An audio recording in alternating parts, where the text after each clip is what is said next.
to be expected that many will not resonate with what I say next, but I'll still offer this to you and show those interested where they can find a deeper explanation than I will be giving here.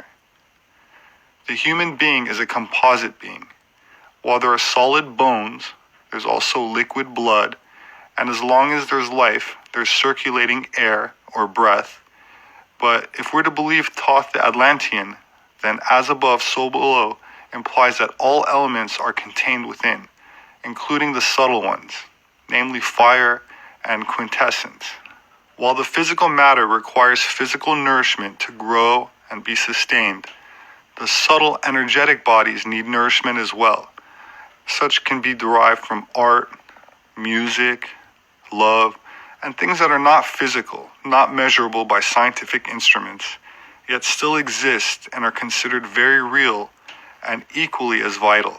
So as the physical body is like an alchemical machine that transmutes the food and water you eat and drink into protein and other vitamins that it then reconstructs into new tissues and blood, the mind or spirit also transmute mentally and emotionally. It's not the purpose of this video to prove these things to you, only to expose them to you for your consideration.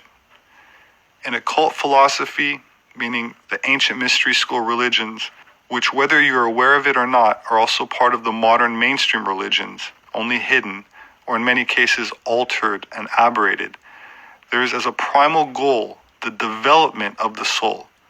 Now, I'm aware that many religious people will insist that their soul is already fully developed and functioning, and all one needs to do is believe in a certain sentence or recite the sentence out loud, such as I believe such and such is my Lord and Savior, click their heels together 3 times, and like magic, all sins are forgiven and washed away, and after their body expires, they experience eternal bliss, no questions asked.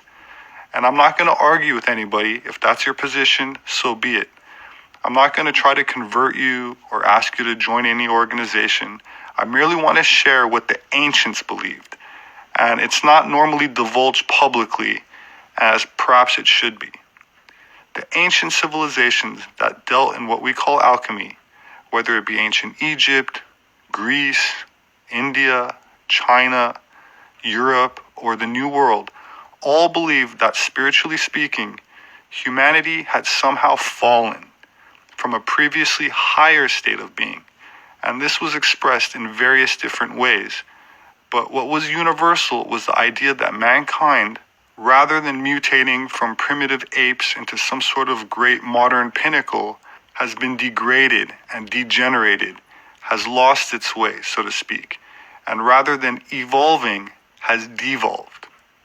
The occult tradition, in its original form, was an attempt to redeem oneself, to rise back up into a higher spiritual state.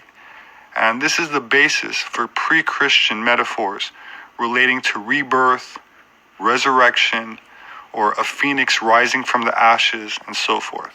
It was believed that the human potential was much higher than the current scientific understanding of it, and that through what has become labeled as sinful behavior, this potential is no longer realized.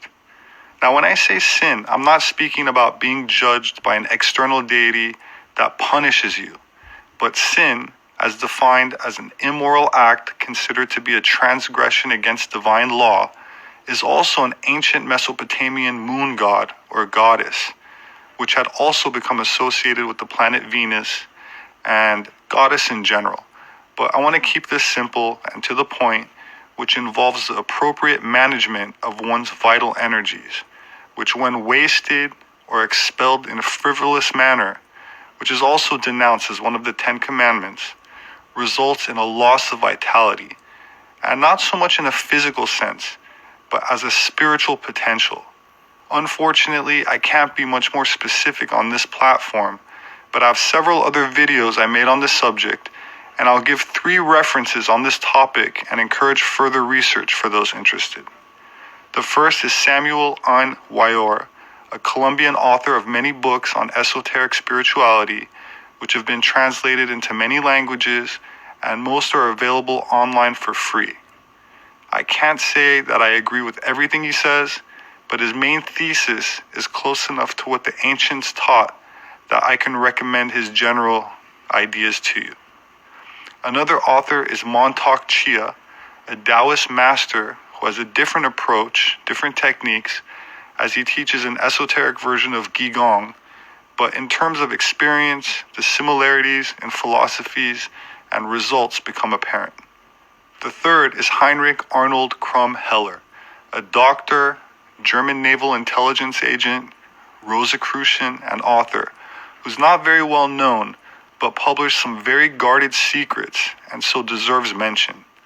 A lot of his material is copied and regurgitated by other authors who watered it down or altered it too much to be of much value.